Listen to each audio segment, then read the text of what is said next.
Okay, the time is 2:06. I'd like to call the meeting to order. Clara, would you please call the roll? Chair Embler, Present? Vice Chair Ponte, Present. Jerry Cantrell, Present. Judith Ann McLaughlin, Paul Tilka. Here. For the record, Judith Ann McLaughlin is absent today. She did call. Thank you. And I see the next item on the agenda is open for public comment. Is there anyone attending via Zoom or in person that would like to address the group? No?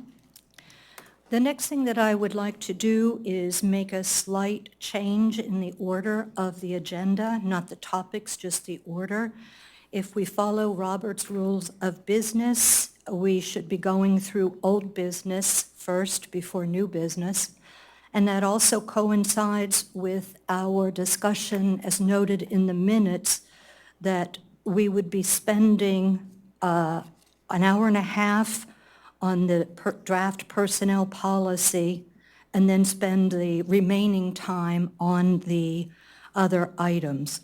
So with that, unless there's objection, I would like to adjust the agenda to have old business first and then new business following that. Specifically, are you saying that you want to do the 2020 version of the personnel policy and then move on to the 2023-06 ordinance? Is that correct? Correct. Okay. And then the new business Do items. you need us to motion on it? Are, Is that required to change it? Just say we agree with it? You could just do unanimous consent. Okay. That said, along those lines, I'd also like to suggest that we wanted to have an HR report. In my mind, that would be part of new business, so we should move that into the new business section. And Robert's rule says that the first thing that we should do is approve the minutes. So without objection, I would like to go ahead and seek any feedback on the minutes from the last meeting that were distributed. are you moving the approval of minutes to old business also? No, no, Is that- approval of minutes should come first, Okay, then old then old business, business, then H. new business, want HR report. and then I think HR report is part of new business. It's something new for us. I move to approve the July 11th, 2023 Civil Service Commission meeting minutes. I'll second. I have some questions and comments before I'd like to bring it to a vote. I see. But I would like to, I have a few questions on it. I believe, Christina, you were absent from our last meeting. I Is was. that correct?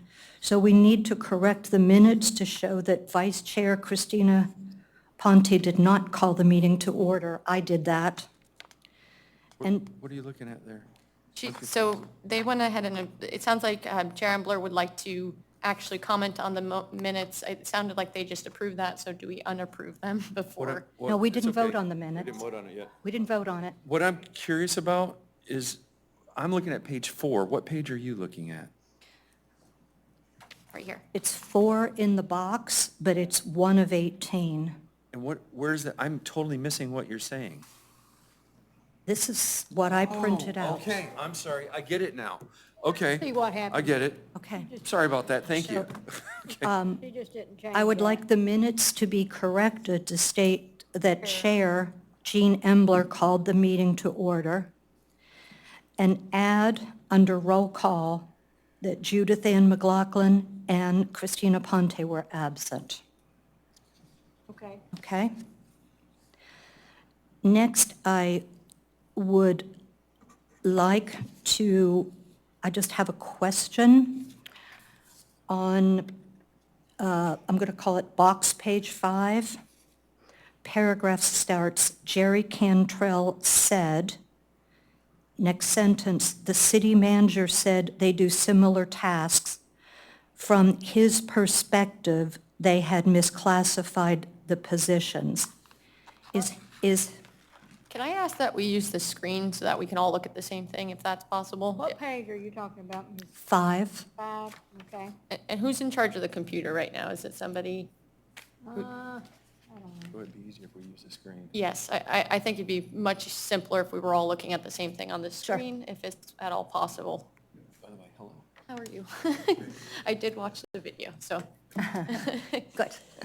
It was long, sorry. Not a problem.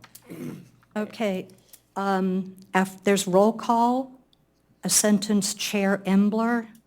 The next paragraph, Jerry Cantrell said. Then next sentence, the city manager said they do similar tasks, period. From his perspective, they had misclassified the positions. Just a clarification, does his refer to the city manager? Or does it refer to Jerry? Which paragraph? That's- It's the city manager. The city manager. Thank you, then it is correct. It's as- clear, yeah, it's correct as It's listed, correct. but if you'd like, the clerk It is could cor- put per the city manager I can do to it. make That's- it clear. She can certainly do that if that is your desire. It is grammatically correct. I just wanted to make sure, we covered an awful lot, so I wanted to make sure. When you are referring to pages in the packet, the box is the packet page. So use the box. So use the number. box, which is the packet page. So that is on packet page number 5. I would encourage you to refer to those page numbers rather than anything else. Okay, But I thank you. will project it up here on the screen so everybody can see it. Thank you, Robin. Thank you. Also, it's a nit, but since it is a matter of public record, the last paragraph before HR report says, the city clerk said the employees are paid time and a half in her office. The employee usually chooses comp time and takes it in the same pay period. Chooses and, never mind. No, I'm sorry, I have a fuzzy brain. That's okay, never mind.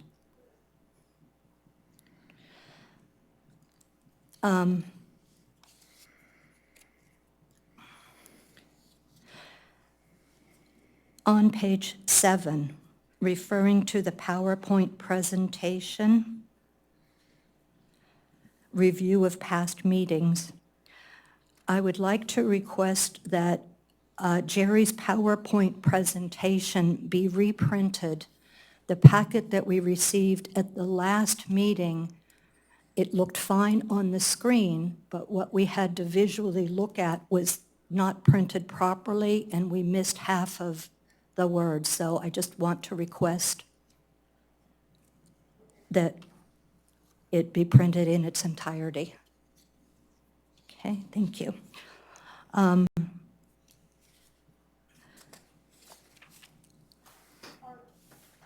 For clarity, are you asking that they be printed and made part of the minutes, attached to the minutes? Either attached to this or corrected in the last packet. But our last packet, we couldn't read the PowerPoint slides Okay. in the packet. Okay. We had to refer to that. So if we have to go back over time to check the PowerPoint presentation, I want to make sure it's properly captured. Okay. Okay.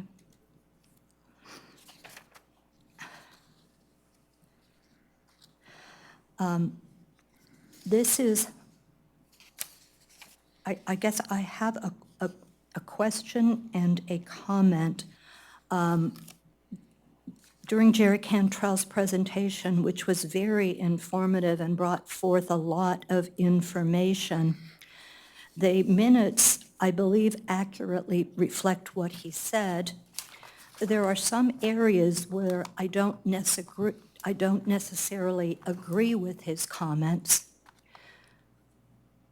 I would like to, rather than rehash it in the minutes, I believe that everything where I have a slight misinterpretation or incorrect, a different version of what he stated, that we just cover that when we're going through the appropriate documents. I think we're all interested in being efficient with our time, being proactive and going forward. I think that we'll cover all of these things. But I wanted to find out from a rule of law or quasi, as we are, is that okay? Well, you're not sitting in a quasi judicial capacity at this point. You're sitting as a policy recommending body, but yeah, that's fine to do it that way. And you're simply saying you want to edit, you feel like there's some, I'm going to, and I don't want to discuss it now, but I want to give one example. There was an opinion of Mr. Cantrell about the word grievance instead of appeal. And the minutes accurately reflect what Mr. Cantrell said. I have no argument with that. But I believe that we have had prior discussions about the difference, and that will flesh out when we go forward as we review the HR policy and the revised ordinance. I think that's the better place. I get Is it. that The okay? difference between grievance and appeal. I Yeah, get it. That's, Yeah. I just, rather That's- than. That's a good discussion. Yes. That's a good discussion. Yes. so do you want to submit edits to this? It sounds like you have a number of substantive edits. No, other, She wants to make comments on I, it, basically. I will Okay. make the comments that I believe that Jerry Cantrell made, and I want to follow up on. I'll bring those up at the appropriate time, which is when we discuss the ordinance and go through the HR policy, because the minutes accurately reflect what Jerry said. Okay. It's- So, So you're talking content, and that we'll address during yes, discussion? during discussion. Okay, do you have any problem with the minutes as reflected? Only what I brought up about the change that we mentioned. Okay? So then do we make those adjustments before approving them or? So approving the them? motion needs to be, motion to approve the minutes as corrected. Okay. Yeah. Yeah, I motion to approve the minutes as corrected. I second. Okay. As the chair, are you allowed to second? I don't know. I'm questioning. Okay, all right. Okay. Jerry Cantrell, Yes. Chair Embler, Yes. Paul Tilka, Yes. Christina Ponte, Abstain. From approving the minutes, am I able to do that? Abstain. I didn't review them in detail. okay, I'll give you a form to fill out to go with the, Okay. If Christine abstains, we don't have a quorum. How do we handle this? You have a quorum. wait, We oh, only you have do, three. sorry. You only have to have I'm three. sorry, some of you know that I'm sick. I was sick. I'm healthy, but my voice is a little weak and my brain is a little foggy, so I apologize for that. And just for the record, you don't need to abstain to approve minutes just because you weren't present during the past minutes.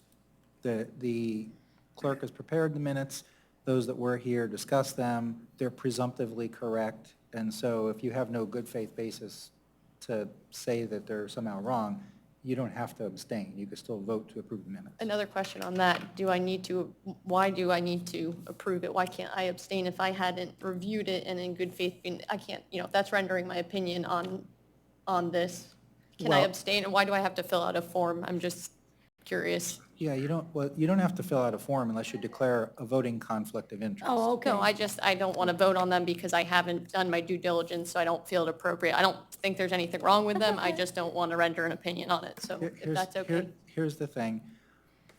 I don't think that the police officers are going to come and arrest you, but under Florida law, a member of a public body is required to vote unless he or she declares a conflict of interest and fills out the form. 8B. So you could do whatever you want to do. It doesn't Okay. matter if you're not uncomfortable with it. I but approve I'm just it. telling you what the law is that you, technically speaking, if you're here present and a motion comes up, you should vote for it. You can always put in these minutes that you did not review the minutes, and so you're not attesting to anything that they say is true or not, if that helps clarify. It does, thank you. I approve with that added explanation.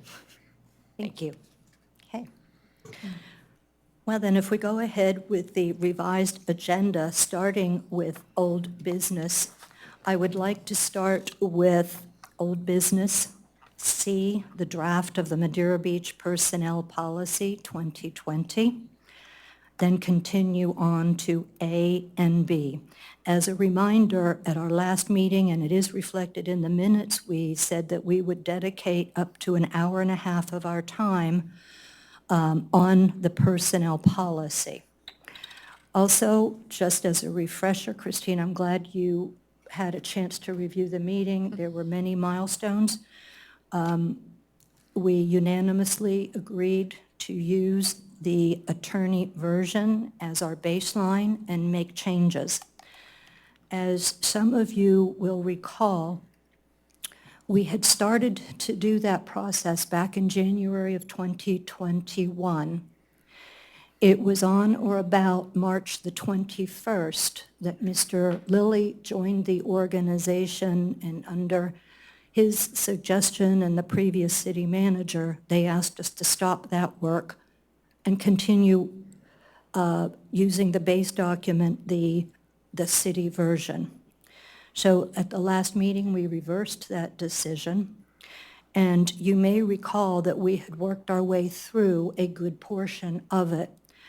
I spoke with our clerk, and she and I believed that our last meeting where we were working on the attorney version as the base, we believe brought us up to section XXIV 24. So we did complete a review of quite a bit of the attorney document You mean prior to? prior to Paul the and I, cease and desist, which happened in March of 2022. I understand that other than Judith Ann and I, the rest of you are new to this. I would suggest that the process be that we pick up where the former members carried on. There's a lot of change, but if every time we have to start at ground zero when there's a change, we're never going to complete this. My recommendation is we start where we left off, ensure that all of the changes are incorporated, and then allow a good amount of time for the current board to review the attorney version, and with the new knowledge that we gained from the city version, take time and revisit from section 1 to make sure it's captured all of our intent. I believe that's a better use of our time than starting all over again at section 1. I would respectfully disagree. I do see value in starting at 24. I think that's XXIV, is that what you said? Yes. I see value in that because you have covered stuff, but the majority of us haven't. So no matter what happens, we're starting from ground zero. You can lend perspective to us on what you discussed, which would be beneficial to us right off the beginning, and would probably help us make decisions as we move forward, because I made a lot of notes. I've gone through all of it. I've made a lot of notes, and there are things I'd like to ask, but it would make a difference on what I'm going to ask later on as well, because there's some things up front that I have questions about that definitely have impacts as you get towards the later chapters. Can I also suggest that the year and a half worth of meetings, in part, to me, we were reviewing partially this document, because every time we would come to something, we would simply say, let's review the lawyer's version. So I do want to just express, and I can keep this to old business or new business, but I do want our team to do some kind of case study review of how we got to here.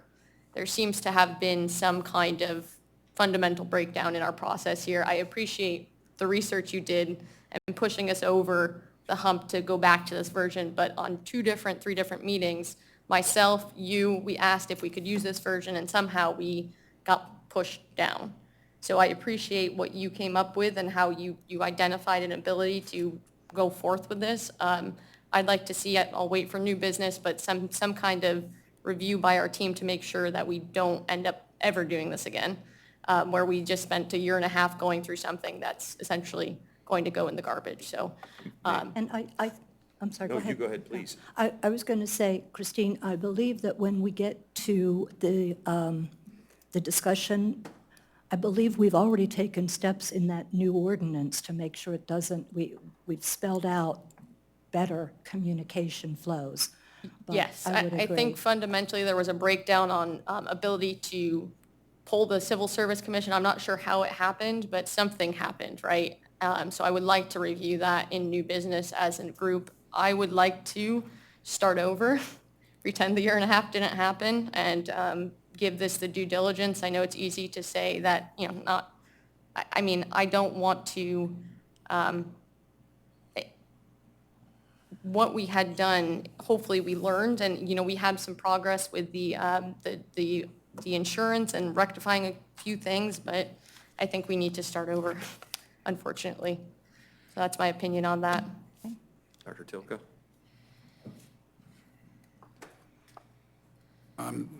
Again, I'm in a quandary. This makes my head hurt, so.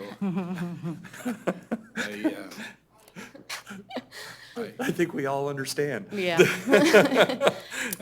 So anyway, I just don't have an opinion right at this point. I mean. If I might I've- add something just in support of my methodology, I agree 100%. We will go back to the very start. I definitely want to do that. What remains is, I think we can knock through very quickly. Sure, I agree. So if we just get that done and allow us some time to say, the Civil Service Commission as a board, maybe different members, has read through the whole thing. Now let's take X amount of time and be very thoughtful about and go through both documents again. I personally, because of vacation and illness, was not able to go back to Section 1 and get my thoughts together and compare it with what we've done so far. I respectfully ask that, can we please do the easy work and allow us some time to have the clerk give us an updated version of what the board agreed to, and then, I hate to say start over, but we will. I commit. We will start from the beginning, and I think it'll go much faster, and it'll be a much richer process because we've learned so much by going through the old document. Can I also make a suggestion? Is there an ability to have this is 3 years old at this point. I'm sure law has changed. I don't know what, if this is an option, but can we have this re-reviewed by the attorney before we start? May I ask something? Add something? You guys probably have seen some of it. I don't know how much of the email you guys have got, but I know that Mr. Eschenfelder and I both had a quite robust discussion. I think it's the best way to put it, right, Mr. Eschenfelder, about do we use the 2020 version or the 2023 version? I never saw the 2023 version until Mr. Eschenfelder provided it. There are definitely more pages, and I know that as I went through, I tried to compare both documents, all right? And there are some differences. I don't want to try and state how significant they are, but to me, they look more pagination and getting formatting down than anything else. Yes. But I do know that we voted on the 2020 version, and that's my biggest concern. That's what everybody had. The 2023 version, I don't think any of us, I don't know if you guys saw it, I didn't. Which So that's- which version are we, the attorney work product? Can I ask, did you create another more recent work product? We began this process with in a 2020 version. I met with Mr. Daniels and Mr. Lilly twice, I believe, well, once with both of them, and then another time just with Mr. Daniels. Out of those meetings, I would go through Okay, and understood, thank you. make some adjustments to where by 2023, Okay. there was the most current version. So you have been updating this all along? Right, but that's not what you have in front of you, because the desire of the city, I guess, is that you go back to the 2020 version. And so even though that doesn't seem logical, that's the decision that was made. And so my plan, as best I can, is when you all come back, circle around to chapter 1, as I'll try to remember what changes I made and tell you. I mean, So who in the city said that? I watched the video from last did. time. It was Okay. a vote Service by Commission. this board. Okay. I have to be honest, I left the last 15 minutes, I had to go to bed, so I did not listen to it in its I get it, entirety. I get Can it. we, so how do we, do we want, I would like to see the 2023 version. Do you, It was shared with us by email. I'm pretty sure it was, did you share it with everybody, Mr. Eschenfelder? I think you did. no, the clerk represented to me that she sent it. I sent it out to everybody. I Yes. could forward that same okay, email. I out may to have missed everybody. it, sorry, Oh. there's, Clara, I mean, Go ahead. I thought you told me that what you sent was the 2020 version with updates that we had discussed up until the March meeting. No, this Is is that what I. correct? no, what I That's what you said sent out. was- What I said was, what's in the packet, because there was a vote to start using the 2020 version again. I included that's what's in the packet because there was a vote. And then I included, which I passed around, that you had me to make copies of, the January 12th. What was in that packet that we had submitted in that agenda packet that day on January 12th, 2021 was the last time Sure. 2020 was done. And in these minutes that I passed out is what you all talked about. And then we would talk about, you can go over to, y'all can check to see if these last discussions are in that version. Now, the 2023 that they're talking about, it was said to give me the Word version of the 2020 and pass it out. The only document I received after the last meeting was a 2023 version, and I was asked to send that to everybody, which I did, I was asked, but I couldn't add it in the packet, but you had already had the 2023 because you all voted to use where you left off at in the 2020 version. That way, everybody's on the same But page. these minutes are. I there. make a motion to use the 2023 version of the attorney's product if a motion's needed. Yes. And then you can go over that, and it can explain the Do you changes on second record. that? Do we need a motion to So change just- that at that point? Just to be clear, Go ahead. if we were to start at section 24, which we're almost at the end,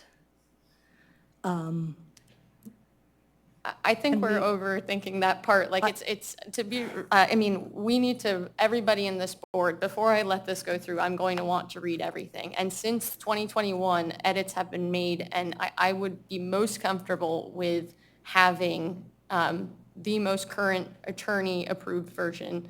And I would also request that he, if we're able to do that, have him review and in whole before we start over. And How about, let me suggest this so that you all can move on with actually substantive discussion. If you're going to start with section, whatever it is where you left off, do that now. I'll take notes. I'll then go put whatever changes you all do today into my most recent version. Then the clerk can send that out. And so that will be the most recent version plus what you accomplished today. yes, Is that? I think that Are you guys makes comfortable with using sense. that then? Yeah. Okay. So, again, not to beat a dead horse, we've talked often about version control and how important it is, and we can see how important it is. I talked to our clerk, and I asked her today, prior to the meeting, that from now on, any revised version has a footnote at the bottom that has the date as of, and that is our discussion, so that we don't get into this anymore with the different, Well, the different what versions. my plan of action is just to use track changes so that you can see what the change was, when it was made, all that kind of good stuff. So- Can we please can I request that we just pull it up on the document, make comments in the document, and then share that? So this has been, the way we were doing it last time was very inefficient and difficult to keep up with. I'd prefer strongly that, and I can manage the computer if needed, that we just comment in the document as we go along. And we make the edits, I think even from the last video, I heard that we're allowed to make the edits and make it a clean, usable version. So can we do that? Yeah. Yeah. Yes. XXIV starts on page 134. Well, I can't say that because I've added edits into mine. It's going to be beyond 134. Right. So it's somewhere near page 134. Starts out with XXIV.uniforms and then one is purpose. Oh, Yep. Can we pull it up on the screen and We're edit we're it? going to, let me just make sure we're all on the same page. We are going to make edits. I still believe we should put a footnote. Absolutely. That says, as of this date, or no. It tracks the date If of you the put- If comments it'll and track the edits. date. If you track Okay. changes, it doesn't matter what day it's changed. And who It's always going does to be it, there. it'll tell Okay. you. Clara, So we is your staff comfortable with this, with the use of this track changes feature? Oh, yeah, we've used it before. yes, Okay, ma'am. because there was previous discussion where Mr. Lilly didn't want to do that. Well, I think there was a technical inability, that document that they were using was cobbled together and so forth. Yeah. But I have the master Word version. I will make the changes and track changes. I will deliver them to the clerk, and she will deliver them to you. What I'm asking is if we can live edit as we discuss with comments so that I don't have to go and wait for. Bring it with me today. Oh, because I not didn't you. know I'm not we were- asking, requesting that you do this. I'm saying as a Civil Service Commission, can we be editing as we go Yes, you through? can, So if you want to. streamline Sure, this. it can be. How can we do that? Yeah. If we had access, which I know Tom can set it up, we could set it up to one of our computers links in and we can type it as we go. Yes, We let's could please do do that that and starting use now. one of our documents and always share that with Mr. Eschenfelder. And that gives him a document to reference. Does that make sense, Mr. Eschenfelder? I'm hearing two Are we all versions. under? I'm hearing that Rob wants to be responsible for it, and I'm hearing that you want committee members to take their own notes. I've got my own notes. We Which just is- need- Who's going we to just be- need to know who's gonna be who is going responsible? to control the document. How To do me, we, so it I, has to be either the clerk or the attorney, not the members. I agree. is that true? Because I think it makes it safer because if we have our own notes on our own document, it prevents us from making a mistake in adding something we wanted on ours into a document that's the control. Does that make sense, Definitely. Mr. Eschenfelder? Yeah, I mean, there just, I would- of course, there just needs to be Yeah. a master document. And I say it's either got to be the clerk or the attorney. Robin, as city manager, do you have a preference or a recommendation? It's up to all of you how you would like to do it. And Okay, another question, does it make sense for Robin to join us up here during the meetings? That's one question I I think have. I would prefer to be out No. here because this Okay. is your meeting. right, Okay. he's not a member? You have any questions or anything, I'd be Okay. happy to answer. Although, even though you're the acting HR representative director, If you have any questions, we'd be happy to answer any Okay. questions you have. But the HR person is not a member of the Correct. commission. Member of the So I think that the logistics are correct. Okay. My preference is to have the attorney do the track changes and Okay. be the keeper and be held accountable for what is said. that's fine with me.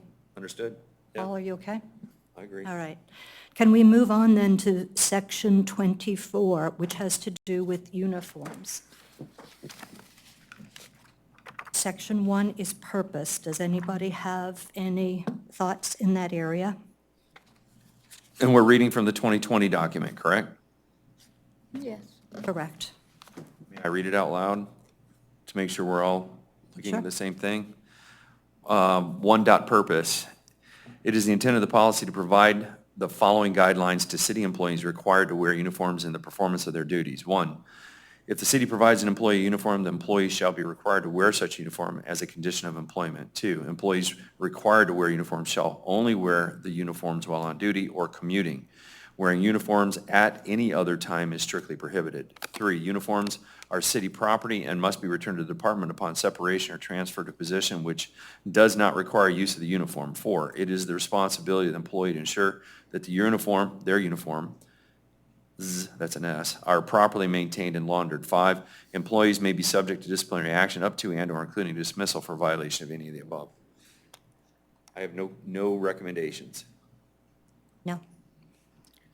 Shall we move on to number 2, uniform maintenance? And Jerry, I appreciate you reading. Yeah. I don't have a voice, so thank First you. thing we need to ask, Mr. Gomez, this is going to ask for a dollar amount. Is that a given dollar amount for uniforms? I'll read it. No. Uniform maintenance allowance, all right? Uniform maintenance allowance. 1, employees required as a condition of employment to wear, maintain, and launder uniforms purchased by their department will receive a dollar amount, uniform maintained allowance, uniform maintenance allowance each pay period. Is there something that exists like that? No, I don't even believe it's being done that way. Okay. Is there an annual allotment for employees to be able to get uniforms? There is a budget that each department puts forth, but if the personnel manual does not list an amount, there is not an amount other than what is budgeted in each department for uniforms. Okay. There are some differences in what the uniforms will be, whether they need steel-toed shoes, pants, sticker shirts, et cetera, for being out in the elements, or Is that typically provided by the city and uniforms are provided by the city. it's up to the employee to just wash them on their own, correct? That is correct. Should we strike one from the, anybody have concerns with that? So they're not going to receive a uniform maintenance allowance. So we'll strike that. Should we strike that? Now, that's separate from the fire department, correct? Because the fire department has some different issues. Well, anything that they do, they will do through their Through collective their be their collective contract, bargaining right? agreement. agreement, yeah. Okay. And just so you all understand, that this kind of provision, I typically recommend that the employer at least think through, because the argument is made, and I understand it hasn't historically been made here, but the argument is made, well, geez, employer, you're making me wear this uniform, and you're making me launder it, and you're not paying me to do that. Yes, yet if I don't launder it, you're going to discipline me for showing up stinky and for ruining your uniform that you gave to me. That at the end of the day, it's not like my personal clothing that I get to keep if I leave employment. I have to give it back to the city. And so many employers resolve that by simply plugging in, some small allowance.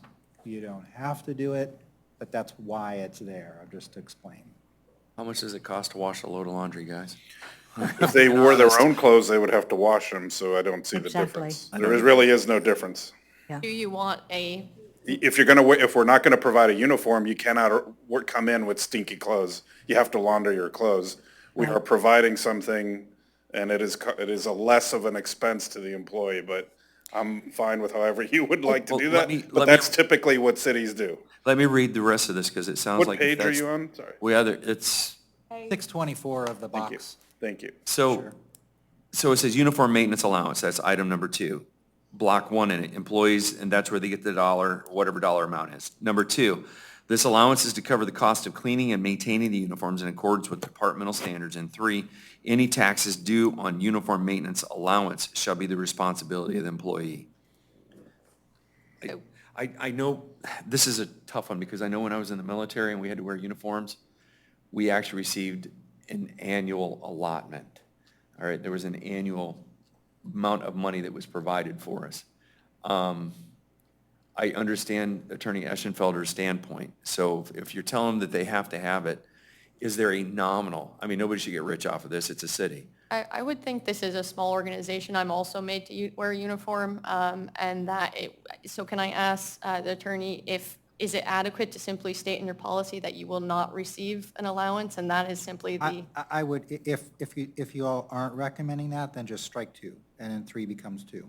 That would be my Yeah, recommendation. I would recommend let's strike the maintenance allowance in and there's general. we're not opening ourselves up to anything if you're simply not allowing? You can always be sued. Sure. There are cases on it, but if Manager Gomez is comfortable that his workforce, that this is not a morale issue or whatnot, then strike it. If it comes up in the future, we could always add You it. can always redress it. Yeah. Can you have an allowance to say if you need help, you can come to us and ask? No, You're not because just- it's a matter of compensation. What is my compensation Sure. for my job? And so it either is going to be there or it's not going to be there. So it's, I think the consensus of the CSC is that it not be there. So let's just strike out 2 in total, and 3 becomes 2. Okay. So then, may I read forward then? Is everybody okay with striking out 2? Correct? Yes. Okay. All right, number 3, which is now 2, uniform rental service. If the city contracts for uniform rental and maintenance, the city's contract for uniform rentals will provide for maintenance and laundering services for uniforms. If a city uniform maintenance contract provides for laundering uniforms supplied under the contract, employees will not receive uniform maintenance allowance. That pretty much takes care of it then. Well, since you're taking out the allowance, then You're- 2? you're- yeah. 2 goes away, yeah. Get rid of item 2 on 2? Yes. Okay, get rid of that. Okay. We're on 25 then. I promised you this would go quickly. Okay. You want me to proceed with reading? Please, thank Okay. you. XXV, 25, miscellaneous policies. A, departmental rules. Though Madeira Beach attempts, where possible, to maintain uniform rules generally applicable to all city employees, unique department needs may call for customized rules. Therefore, each city department director may promulgate and implement departmental rules based upon operational needs and requirements as a supplement to the personnel policy, rules, and procedures manual. Such rules, when issued, shall be applicable to employees of that department as though they were published herein. I have an objection to that one. And that's just by adding a phrase. I would like to add, if it's going to be part of this policy and we consider that, then we need to be able to review those rules before they implement them. Now, I don't want to prevent anyone from doing it, but if we're saying as part of the policy, I think we should have there that they must be reviewed by the Civil Service Commission. Otherwise, we're saying, here's your policy, but we're letting someone else go out and write a policy. And we're supposed to implement that personnel policy. I'm not objecting to any department saying, hey, we need extra rules, because I agree with that. They probably need extra rules. But if it's going to make it to where that they could actually be dismissed because they didn't follow up on a rule, but we don't have anything to do with that implementation of the rule, how do we know that it's fairly and accurately applied to all employees and across the board? You can't say if it goes really far out of a scope, it doesn't make sense for one department to be really strict and another department to be lax. I agree. If we're doing the policies, we're doing the policies, and I agree with what you're saying. And that's not to take away from a department's needs. I think they should do it. We should just review it. Is it? Comment from the attorney? So I don't, obviously you can review it. I think one of the examples that I have in mind that frequently occurs is some departments, because of their operations, sanitary sewer departments, public works kind of departments where there's, people have to show up at 7 a.m. or 6:30, there are attendance issues that don't occur in other kinds of departments like human services or something where work schedules are more flexible. And so in those departments, the department director may say, look, in our department, if you are going to call in sick, for instance, you must follow this procedure. You must call this number, you must be, because, a lot of times the employees will leave a voicemail for the secretary that they know is on vacation, or send a text message to a coworker, hey, I'm not coming in today, please tell my boss, And so it creates a problem operationally whenever the sun comes up and you think you're going to have a crew show up and members of the crew are missing and management doesn't know.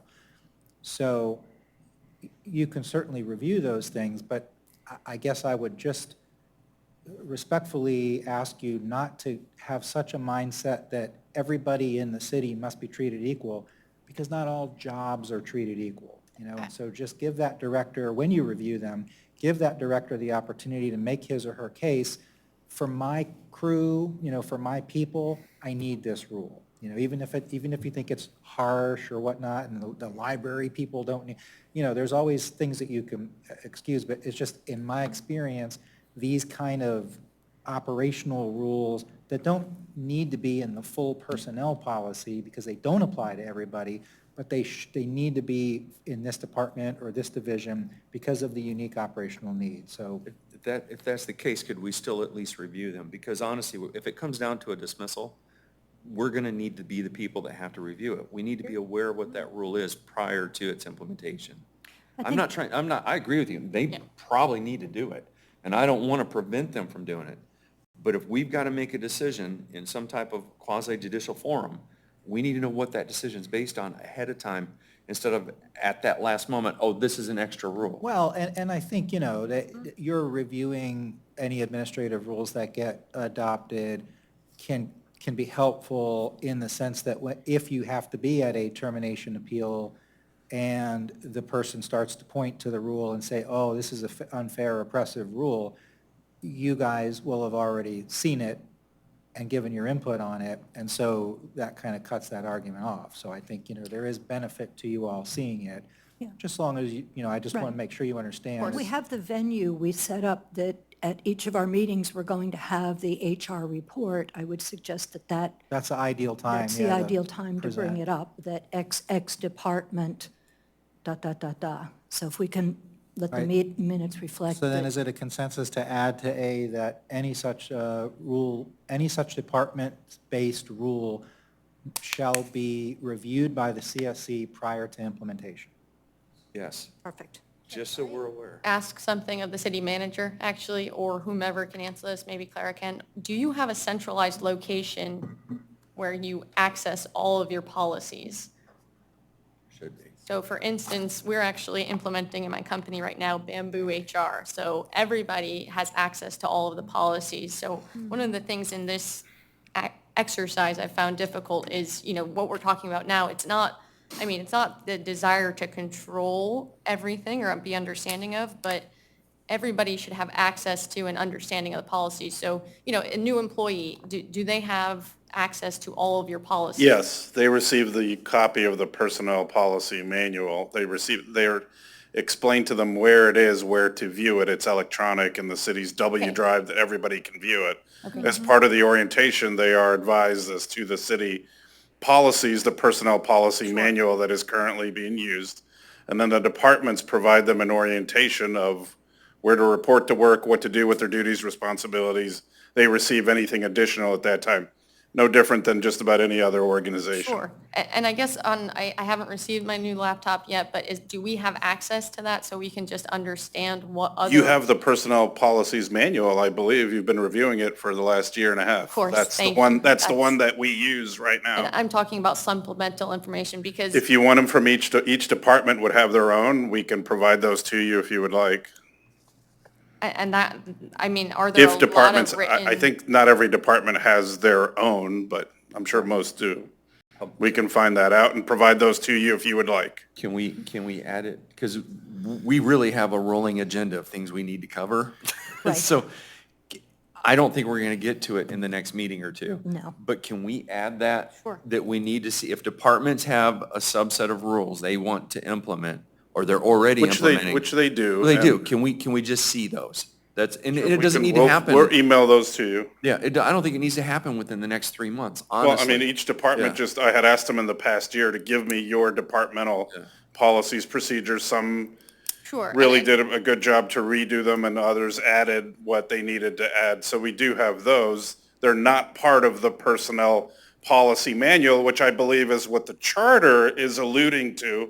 But if you want to expand it to the departments, I have no problem providing that to you. But just to be clear, I'm under the opinion that that is not your charge under the charter. The charter specifically is referencing citywide, but that's just my opinion. But we will provide them to you. So I guess, and if I can say respectfully, I'm very analytical. So I ask a lot of questions. I'm an engineer by background. So when I ask you a question, it's really for understanding. And so what I read in this is that there is an ability for other departments to make rules. And, to suggest. Well, this is a newer document. Okay, Yeah. understood. And so we need to. Yeah, but we'll provide them to you. Yeah, and I want to understand what that looks like. And, in my understanding, the goal of the personnel policies and rules is to minimize, our review is intended to minimize any opportunity for litigation. So I mean. Well, the departmental ones will be specific to their operations. So Sure. parking will say, this is what you must have when you go out to enforce parking. You must have your handheld. Okay. You must be safe, walk in this direction, don't cross, Sure. et cetera. For Public Works, the same thing regarding working on the back of the truck. So those are the examples. They're more specific to Sure. those department operations. So I would suggest that we do what you said. I don't think it's critical to our mission here, but as it is a scope that touches on these parts. So, I mean, I think the one thing to consider is, it does, although this is department-specific, it's under the Right, umbrella but you of the- typically don't see department-specific policies in a citywide personnel policy manual. won't. Typically, you don't. It won't be. There's still going to be departmental. What it says is when issued shall I be know, I know, applicable to yeah, the employees of the That's- okay, I department. mean, as but noted that in is the I interesting. think we're all saying the same Same thing, thing, and including the fact that we're going to add it to the list to be discussed. Yeah. And we've got this growing list, and we will sit down and prioritize. We agreed as a team, this is priority one, and I think it makes sense at the end of each meeting to look at our rolling list and set priorities. But let's focus on priority one for today. Can we But go it ahead? sounds like almost, Robin, you would almost prefer to not have reference to department rules in the policy? I mean, that's just you Okay. typically don't have that, but Let's take again, that I'm under fine. consideration. Let's- I would not recommend that, and Okay. here's why. Yes, Because again, I keep talking about my experience, which means I'm old, but I've been down this road before, and the argument is made by the plaintiff attorney, who said that Right. director could do that departmental rule? The, You've got- usually the CAO or CFO, CEO or the city manager in a city or the county administrator. I've never worked anywhere where that wasn't the case, but. What were you saying, Mr. Esterfelder? The plaintiff attorney will say, you've adopted personnel policies, and that manual says, these are your personnel policies. And nowhere in there does it say that the department could do department-specific policies. So I don't know what you think you were doing over here. Even if your manager or your county administrator said you could do it, it's, if you're going to fire my guy or my girl for it, Sure. it needs to be authorized in the policy. But So- we would follow the disciplinary process in order Sure. to issue any discipline, so. So I understand, Jean, you want to continue to move on. I think, although it's going to, I think this is valuable, right? We need to discuss, we need to get the attorney opinion. We have to keep in mind that Robin has to manage to this. So I think we need to hear both sides as we make an opinion. So I'd like to take that under consideration, Oh, both sides. I think we've all agreed. Okay. We're going to change this to say that departments can have their own rules, that we will, just as it says miscellaneous, section A, that they will have their own, it will be considered a supplement, and we'll have the opportunity to review it prior to approval. That's what What we're I heard saying, from right? Robin was Implementation, that he project did not. implementation. Implementation. Robin is Just- saying that's he just my doesn't agree opinion. with I it. don't- That's his yeah, opinion. that's my opinion. With all due respect. But I'll still do what you're directing us to do. Thank you. And Attorney Esterfelder is saying, hey, you need it, which I agree, they Yes. need their separate stuff. But if we have to make a decision whether they get to stay and we overrule Robin, which I don't want to overrule Robin, It would be the manual, we need to have not that me. to back us up. Well, Robin, that's what happened. It Ultimately, would be the manual. you're I the mean, one it's that's in- going to sit but there it's and in the say, ma- yeah, he's got But I would it only, now. I mean, we're here to do what's Yeah. in the manual, and Yeah. that's, Right. just to reiterate Yeah. that. Right, All right, so is it okay to move on to B? yes, I think so. I think And we're did all you, saying the Ms. same Van thing. Blargen, did you add that to the agenda of things we need to do? I did. Thank you, ma'am. Thank you. So B, general appearance and work attire. The city's management staff are authorized to adopt reasonable standards for personnel dress, appearance, and hygiene during work hours. Personal appearance should be evaluated based upon the type of work, the work environment, and the amount of public contact required by the job. Designated uniforms or work clothes shall be worn as required by city or departmental policy. When I see here, staff, this is touchy. I am in no place to tell anybody in this city what they need to wear, and I know that, but, and every job is gonna have a different requirement. I can tell you that at my work today, there was no air conditioning, and I sweat my butt off in shorts and a t-shirt, and to tell somebody they need to wear a suit when you know that's the situation is crazy. You need to be able to work within the reality of what's going on. I'm concerned that we say the city management staff are authorized to adopt reasonable standards for personal dress, appearance, and hygiene during work, because it's not, to me, it's not enough definition. That I can tell you specifically, because in the environment I work in, people will say a personal attire that's suitable, you can have 3 slashes in your jeans. To me, if I'm working here in the city, you shouldn't have any rips in your clothes at all. That would be my opinion. But I don't know what's reasonable, but I think that leaves it too loose. I don't want to make it so restrictive it can't be accomplished, though. So I would ask the attorney that question. To me, you leave it to the managers. How, could that, I mean, can the manager still with that say, look, I don't think that's reasonable? It's the same sort of phenomena that if you have an organization that is fairly homogeneous in what it does, Yeah. an engineering firm or whatever, it's more easy to say, on a firm-wide basis, we want our people to wear business casual, and business casual is defined as all these things, it's got to be Polo, Ralph Lauren, or, but in a governmental organization where you have some people are never seen by members of the public, and they're doing dirty work that, you I just agree. cannot adopt one standard. Get it.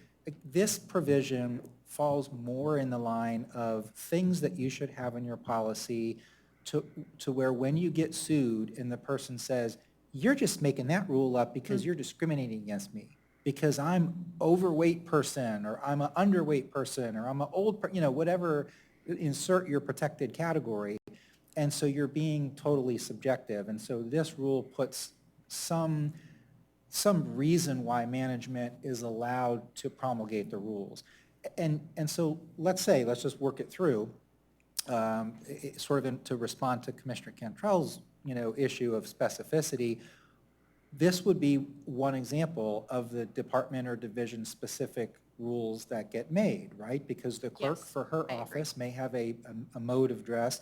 That'll be brought forward to you, and that's where you can get more granular of, okay, why are the sanitation departments allowed to have 3 rips in their jeans? Why not just 2, Yeah, yeah. I agree. I think I get it.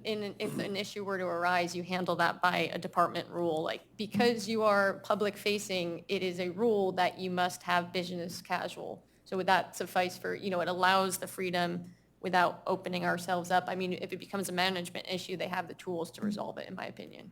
Okay, understood. Any other questions? I'm good with it as Questions? stated. Can I move on to C? City property and supplies. 1, employees are expected to take proper care in the handling and use of all city equipment and property. Employees are not to remove city property from the premises without authorization by the department director, with the exception of those items that have been authorized for use off the premises, such as cellular phones, pagers, laptops, etc. 2, employees are not permitted to recycle, scavenge, or take up for personal use any used or excess supplies, tools, or equipment, including construction materials and office supplies, absent a published city policy on reuse or recycling of such materials. 3, upon request or separation from employment, employees shall return all city property to the city. By accepting employment with city, employees agree that the replacement cost for all property damage lost or not returned may be deducted from the employee's paycheck without need to file any further legal action upon the against the employee, except to the extent a deduction would reduce the pay to an hourly rate below the prevailing minimum wage. I have no objections. I have one comment and question for the attorney again. What about for leave? Is that covered elsewhere, or would it be appropriate in this section to state if somebody goes on unpaid leave to add that in there? Which number are you looking at? Number 3, Number separation. I had a life experience company where we had to enforce that, and it was useful. Is there a Because- reason? So could why it don't we say upon request or separate? unpaid leave? Well, I mean, we can add extended leave. Extended leave, I after would suggest- separation. yes. But upon request really gets to it, It because defaulted it, though. It's nice to have in the policy to have that default where we actually, we're like, oh, do we have them send it back? And it was a yes, and it actually helped. Are you saying administrative, not FMLA or anything like administrative leave, correct? Any kind of Any leave, type of whether leave. If Any you're on kind. leave, you're on leave, you're not supposed to be Military working, leave, is that correct? FMLA. In other words, if the city's got some piece of equipment that we don't own very many of them, and the coworkers your may be able laptop. to use it, or a laptop. You shouldn't be working when you're on leave. If you're not working, you're not working, is kind of how I was, Well, if you're salary, you can still do. If you're Sure, okay. hourly, you shouldn't. But anyway, so it would read, It would be upon appropriate. request or separation from employment, comma, or extended leave, comma, Perfect. employee shall. Is that okay? yes, that addresses my concern. All right. And can we ask, I mean, I would like Robin's input on these as we go through, if he's, willing and able. I'd like to get both sides, the city manager and the attorney, if there's any questions or concerns. Those are good. Okay, D. I think the manager feels that he's got a standing opportunity to insert. Okay. If he wants to interrupt. Very good. Yes. D, city communications equipment. All city equipment, including electronic communication systems such as email and voicemail, is a property of the city and is subject to monitoring at all times, with or without further notice at the sole discretion of management. All city employees are required to comply with the terms of the city's computer and internet use policies to such extent such are adopted by the Board of Commissioners. Since we covered this previously, is there need to include text, social media, video? How does the recent House bills on social media use, specifically TikTok, is there anything that needs to be covered in that? No? No, that's likely to be struck down anyway Okay. as a First Amendment violation. But I wasn't, Madam Chair, understanding your question. So you say communication systems such as email and voicemail. Should we also include video, text, Social media. Audio. Yes. audio? Do you want to social- list everything? Yeah, I don't know what makes sense. Well, electronic communications actually includes. Such as, I guess that's such as. just Maybe it examples. should be. Include but not limited Well, I think to. you're kind of mixing or drifting into what is a public record and what is not a public record. This provision deals just with city equipment. So if you're going to come in here and plug into the city's, if you're going to get issued a city email address, or if you're using the city's web access to surf the internet, those sorts of things, this is a warning to you that it can be monitored. Okay. It's less about what is a public record, and we all understand, and hopefully our employees understand that even if they use their personal cell phone, if they're creating messages dealing with doing their city business, that it's subject to public records inspection. But this gets more to making sure, again, the issue here is there's litigation over the years on violation of my right to privacy under the Fourth Amendment, search and seizure. And so what the federal courts have said is if you alert your employees up front, hey man, you have no right to privacy, we're letting you know that we're going to, or we have the right to monitor you, and then you go and you do something that you didn't want to be exposed, you can't come back and say you violated my privacy because I didn't expect that you would look at this email. That's Well, knowing that the city does use video and your intent to put employees on notice that we can, should we mention, add video to That that you so that could they're on be- notice that, That's a good point. I would think that I think this paragraph encompasses, it says including electronic communications such as, so I don't think there's a need to add text and every which thing, but I do agree maybe, I agree with So the. why don't we add video recording and streaming systems to the list? Okay. okay. Is subject to Such as monitoring. email, voicemail, and video recording and streaming systems. Yes. Sound good? Sound good. Okay.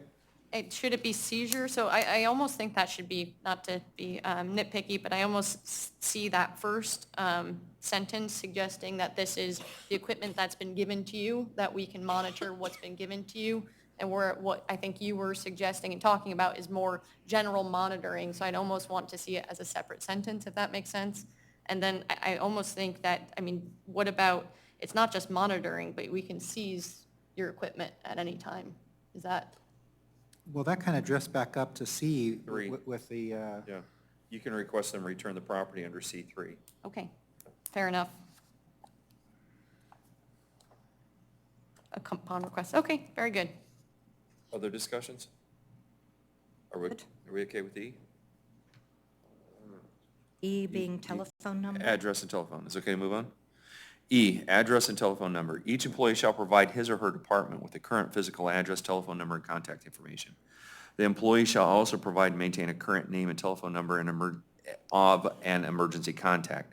The Department of Human Resources Department, that's weird, must be informed of any change in the above required data in a timely manner. One question I've got of you, Mr. Gomez. This reads, each employee shall provide his or her department, but then later on it says human resources need to be notified.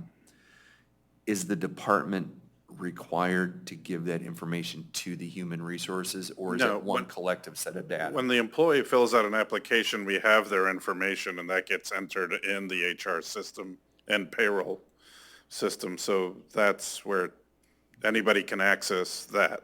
So Even employees can access their own to make changes. so when they say his or her department, should that, This just doesn't apply to us, this section. I mean, Can we change that it's to not, human- it's not human what we're resources? currently doing, in other okay. words. Can we change that to human resources then, if that's who's changing it? Yep. Just, Well, the employee can change it, not human resources.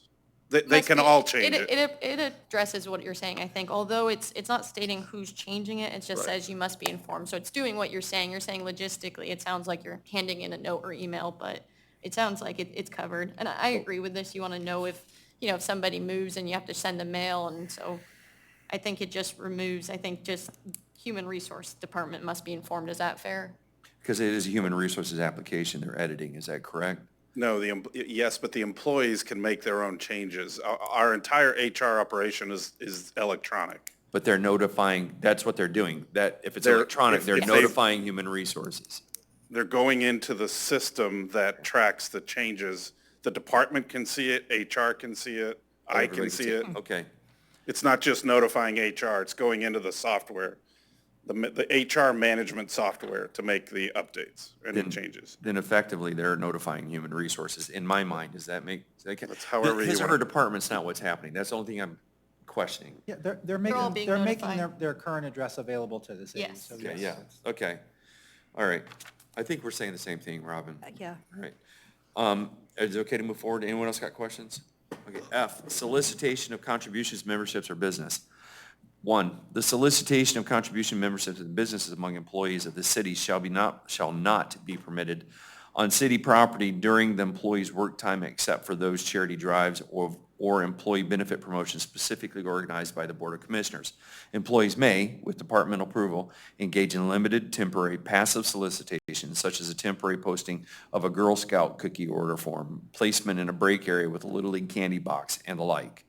However, other forms of direct solicitation, including direct or network marketing, whether for charitable, business, or other reasons, is prohibited. I have no comments. Good for me. I like the Girl Scout cookie. I did too. Dr. Tilka? Thin Mints? Okay. Number 2, employee organizations, their members, agents, representatives, or persons acting on their behalf are prohibited from soliciting employees during the work hours. This section shall not be construed to profit solicitation by employee organizations during such employees' lunch periods. Did I read that correct? During the employee's lunch period, or in such areas not specifically devoted to the performance of the employee's official duties. This provision is not intended to conflict with the provisions of the National Labor Relations Act, and where any conflict is shown, the act shall prevail. I have no comments. No comment. Good for me. Okay. G, everybody okay to move on? G, statements by the city's employees to attorneys, law firms, and others concerning employees or city business. City employees may from time to time be requested or subpoenaed to submit a statement to an investigator, an attorney, or a law firm. These statements may be concerned with an actual or contemplated legal action against the city. Employees are not generally authorized to make representations to anyone regarding city business. Therefore, should any employee receive either a request to make a statement or a subpoena or be subpoenaed regarding city business, The employee shall discuss the matter first with his or her department director, and prior to making any oral or written statements, discuss the matter with the city attorney's office. Nothing herein shall be interpreted as preventing an employee from speaking with his or her own legal counsel regarding personal legal matters, nor from speaking with a representative of a labor association concerning any grievance, mutual aid, or concerted activity as protected by Florida statutes. I'm not going to read the statute, all right? I don't there's only one thing I don't understand here, and it's probably just me, all right? When we write city attorney's office, the charter for that position is city attorney. And I'm concerned that if we write, I don't know how we should phrase that. I think it should be city attorney because that's the charter office. The city attorney's office is not the charter, which is what this should be reflecting to. Am I wrong? Do you guys, I think it's just semantics. I think it's semantics, but I'm I mean, concerned. then everything would be city manager and not city manager's office as well. If you're gonna do it for the attorney, you'd have to do it for the manager as well. That's And how the it's done. clerk. So that's how it's done then? Yes. Okay, Yes. all right, Okay. Yeah, All right. because I contact city attorney, I have to, on legal issues. okay, all right. He's the one that speaks to me. If it has something to do with contracts or something, he'll specifically say, I will let Eschenfeld or another one, yeah. Okay. I had nothing else to ask on that. So we're okay leaving it city attorney's office? I had one question on this one. And as a layperson, employees are not generally authorized to make representations to anyone regarding city business.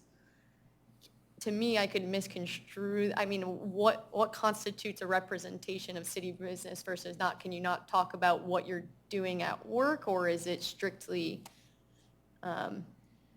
related to? Look, the intent of the paragraph is, I mean, how I read it, statements to, it's concerning legal matters. Yeah. You don't? I mean, it says statements to attorneys, law firms, but, True, I mean, that's how I would, that is but true, it Rob does can- give the context. Yeah. that's the intent of the paragraph.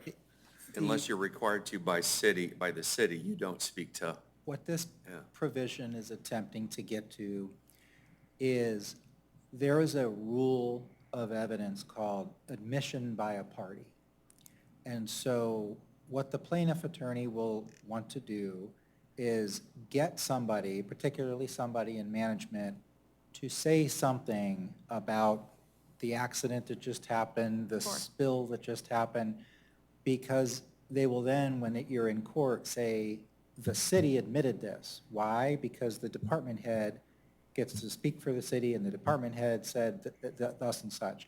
Having this kind of policy in place lets me go to the judge and say, no, judge, the commission adopted this policy, and it specifically says, you don't get to speak. You can make whatever comment you want to as an individual. Everybody's got First Amendment right, but you're not authorized to make representations about the city's business unless you're authorized to do that. So that's really kind of what this gets to, is it gives the city a better litigation posture if you're in litigation.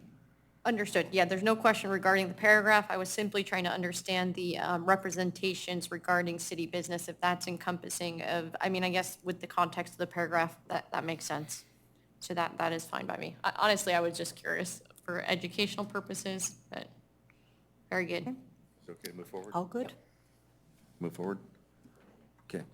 H, media relations, request for interviews. 1, general policy. The city's official positions and policies are set and communicated to the public by the elected Board of Commissioners, and in certain circumstances, such as litigation or administrative matters, the city manager or the city attorney. However, other city employees may from time to time be asked by various media outlets to provide comments or interviews concerning the city's policies, operations, or other such matters. To ensure that the city's official positions on matters related to the business of the city are communicated to the media in a consistent and informed way, any employee, with the exception of the city manager or city attorney, or their representative assistants, who receives a request to be interviewed or provide comments concerning city business shall refer to the matter to his or her department director or designated media officer for response. Unless first authorized by the applicable department director, employees shall refrain from providing comments or being interviewed regarding city business or policy. Is there anything on the next page? No. Yeah, Okay. yeah, it continues. I have no comment. That's fine by me. No problem here. We're moving on. 2, exceptions. Certain city departments or functions, by their nature, draw frequent media requests for interviews or information. In these circumstances, such as a hurricane and other emergency service operations, the department chief or director overseeing the department or function may designate an employee as a spokesperson regarding that matter, and that employee, once designated, may then provide interviews and information to the media concerning their area of responsibility without the need to obtain individualized prior approval. Such employees should, however, keep the city administration and, where appropriate, Board of Commissioners and the city attorney informed of interviews or information requests of significant concern. I have no concerns. Easy enough. Yep. Everybody good? Good. 3, nothing herein shall be interpreted or applied so as to prevent any employee from exercise a personal right of free speech as a citizen, as that right is defined by the federal courts. However, employees in such situations should be clear that they are speaking for themselves and refrain from stating or implying that they are speaking for as representatives of Madeira Beach. I'm good with it. Yep. Okay. Very good. Okay. I, recording workplace communications prohibited. I did say that correct, okay. Chapter 934 Florida statute prohibits interception of wire or oral communications by electronic, mechanical, or other device without the consent of all parties involved. Recordings related to the city business are also public records subject to being retained and inspected. Employees are therefore prohibited from recording any conversations between individuals, whether fellow employees, subordinates, or citizens, with or without the permissions of all parties, except as otherwise provided by law, as part of the official city broadcast production, as may be authorized by the criminal investigations conducted by law enforcement, or as is authorized by city policies regarding city-owned phones, faxes, radios, and computers. I'm good. I'm good. You guys are good, Paul? Okay. That was 1, correct? Aye. As I read these, Ah, Aye, yeah. that was I? Yeah. Now we're on to J. Oh, we're on to loss or J, failure. thank you. Okay. Yeah. Loss of or failure to obtain professional certification or license. Where an employee's position with the city requires any specific certification, license, or credential, including driver's license, as a condition of holding that position, the employee is required to obtain and maintain the certification, license, or credential, and to provide written proof thereof upon request. As an employee who loses or within the provided amount of time fails to obtain the required certification, license, or credential for whatever reason, including suspension, revocation, or expiration, has a responsibility to immediately report that fact to his or her department director. Failure to provide timely notice will result in discipline up to termination. I have a question. I'm okay with the wording, but Robin, how is this implemented? Let's take the city clerk. The city clerk has to have a certification, and if that were to expire, does the city hold any responsibility to advise the clerk or anybody else? We wouldn't know unless we checked all of these requirements, so I believe I think policies would be, it's up to the employee to notify us for, how would we know if an employee got a DUI and lost their license? We wouldn't necessarily know, so the responsibility's on the employee. I don't think this policy directly says that, but that's typically what I've dealt with in 30 years, that you must notify your employer of a change. I think Okay. there's something I'd be curious about, to the extent where Yeah. in the line of business I'm in, every 5 years I have to recertify. And that is up to the school board and to me. Is there any positions like that where there's a mandatory, you must have this? We have a Same. professional engineer, we have CPAs, and of course, Right. their licenses do expire every so number in order to maintain them. I know the clerk probably in her certification has continuing professional education and has to do that. But unless she notified us or we checked proactively, we would not know.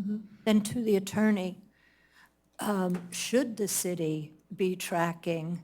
No. Okay.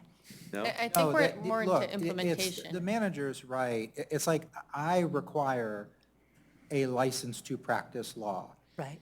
my firm should not be required to go check the Florida Bar website every morning to see if it still says active, you know, or in Right. case it might have switched to suspended or whatnot.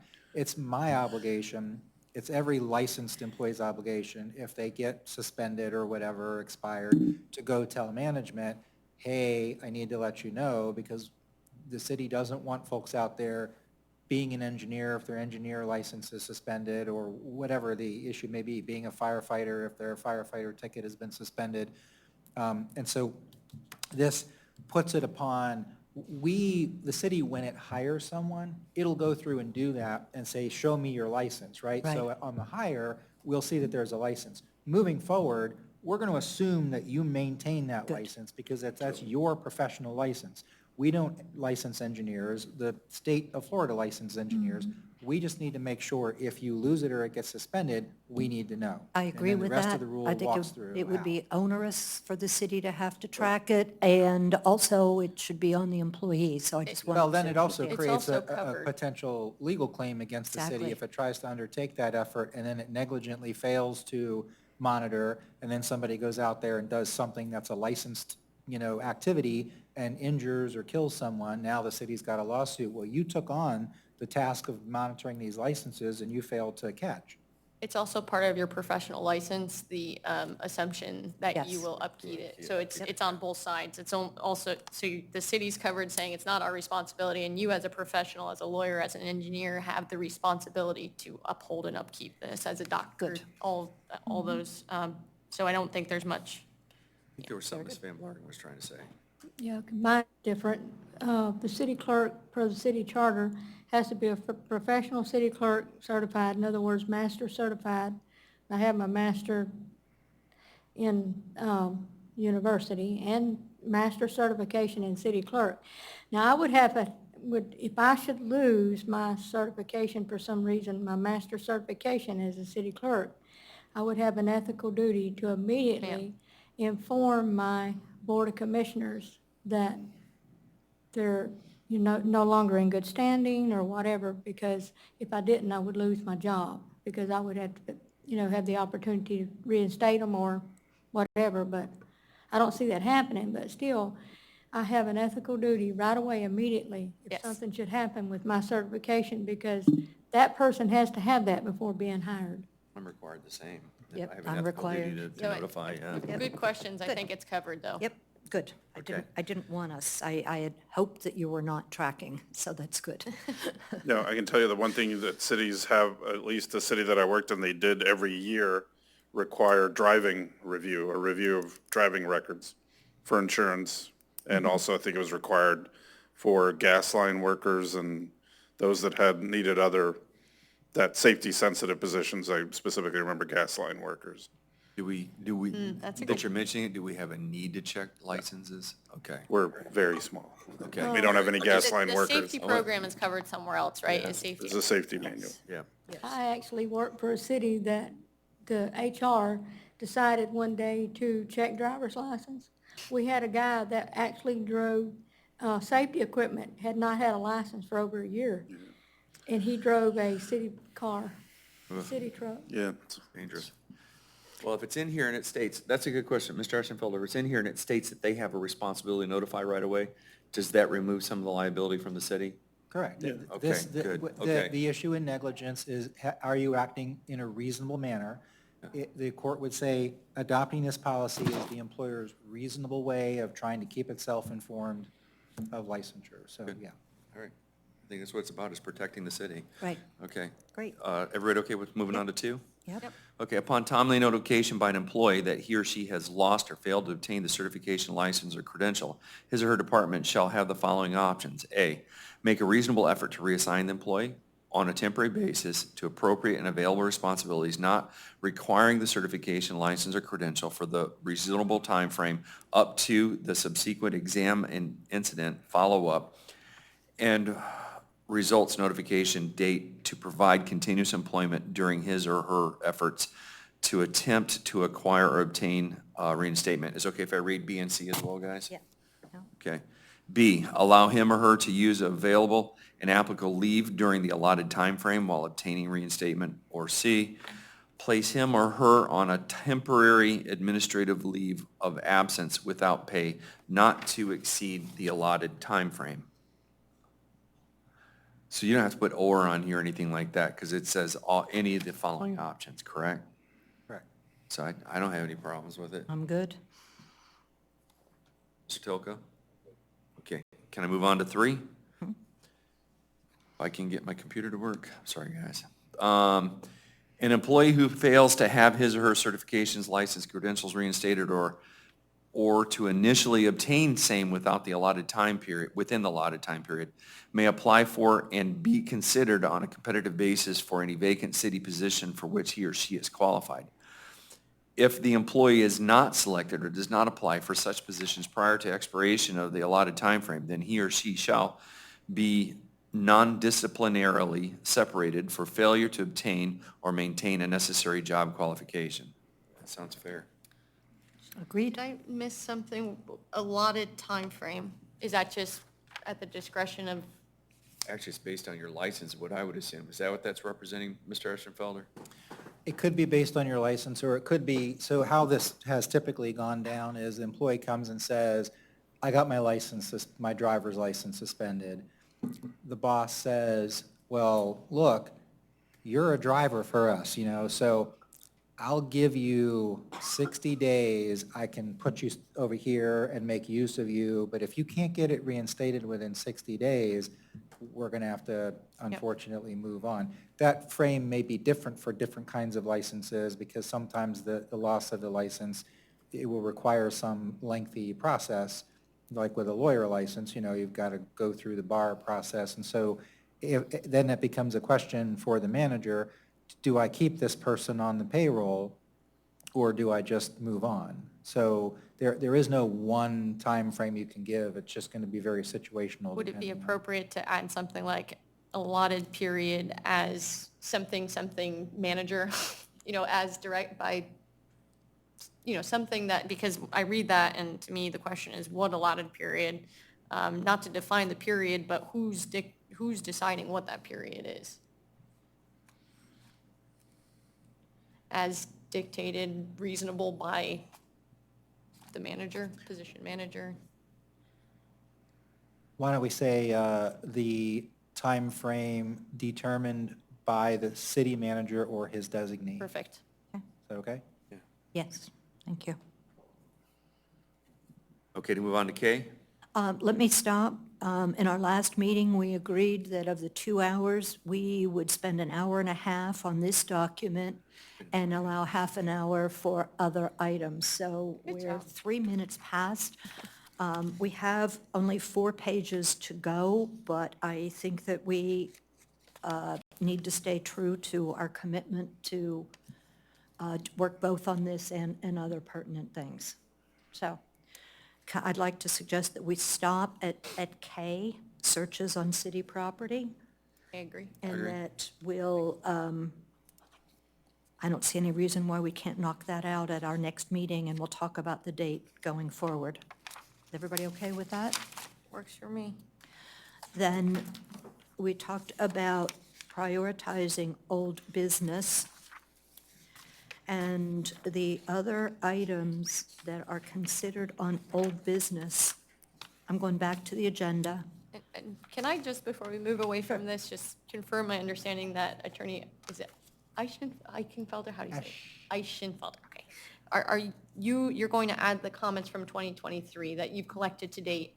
Are there any large revisions or any other reason for you to look at this holistically again? Have you made a lot of changes to your typical approach? No, anything that needed tweaking or updating along the way, I tucked it in. So like I said, I'm going to add what you all did today to the most recent version, send that to the clerk, she'll send it to you. Okay. And then when the sun rises in our next meeting, we will finish this out and then circle back around to section 1, and we will all be on the same page. Okay, very good. Thank you. And I would anticipate that if we stick to the commitment of an hour and a half, we'll be able to finish this and start to circle back to section 1. So, okay. So now, just, again, referring back to old business, we did spend the hour and a half on item C, which is the draft of the beach personnel policy. We have two other items under old business.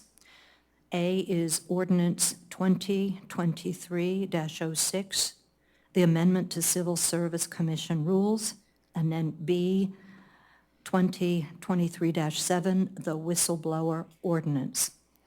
I'd like to open with A, ordinance 2023.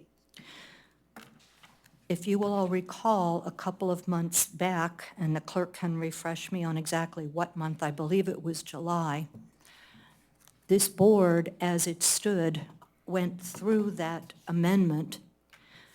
We had numerous discussions. We talked to the attorney, and we agreed unanimously to go forward with it. So I'm trying to understand why we are revisiting something that this commission, in its democratic process, has already approved, and why has it not been taken forward to the commissioners? At the last meeting that you all had, it was asked that they come back on this particular meeting. And I think Contrell said that he had comments to it and all. And before that meeting, Ms. Ponte had asked that because Jerry was a new member, that he visit what y'all have went through and provide his comments so that it would better him as a member to the board, educate him on it. That said, it troubles me that we work as a board, and when a decision is made, why wasn't this taken forward? Why has there been a delay? And I just feel like we can't keep going back. This is a democratic process that we have voted on it. We are in agreement philosophically with what that published ordinance says.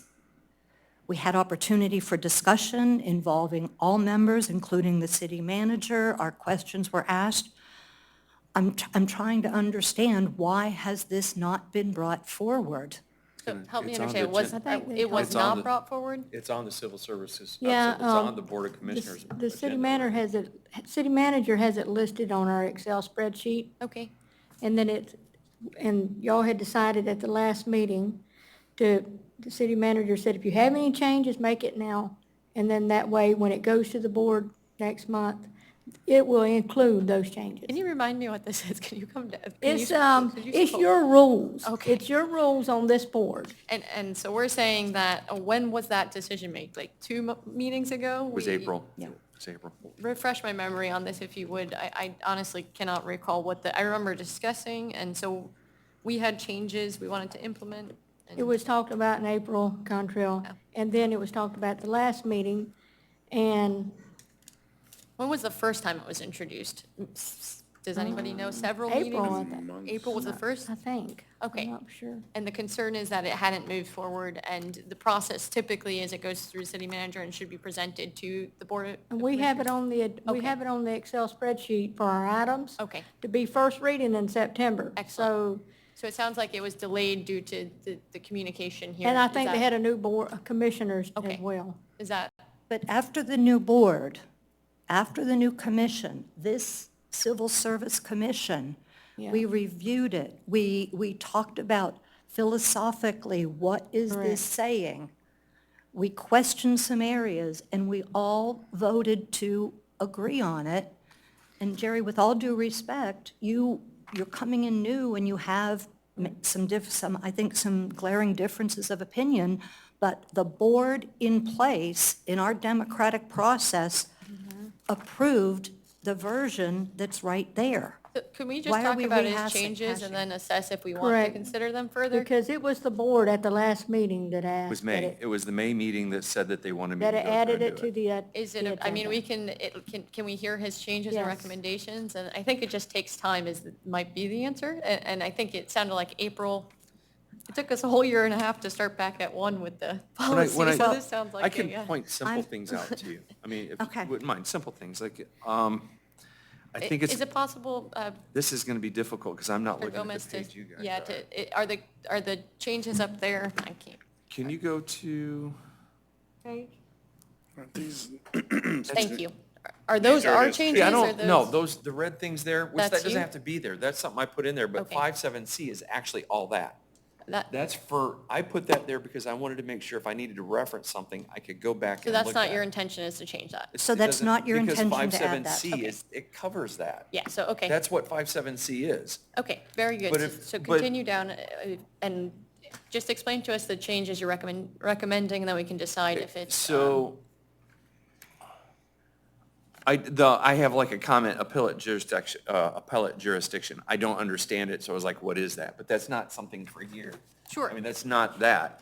I don't understand why we're using appeal, and I'm very honest with that, and it's cool, because I know that you want to bring something up on that. The grievance is what's written in the charter. And to change it to appeal, is there gonna be any, I mean, I don't care if we call grievance appeal or appeal grievance, it doesn't matter.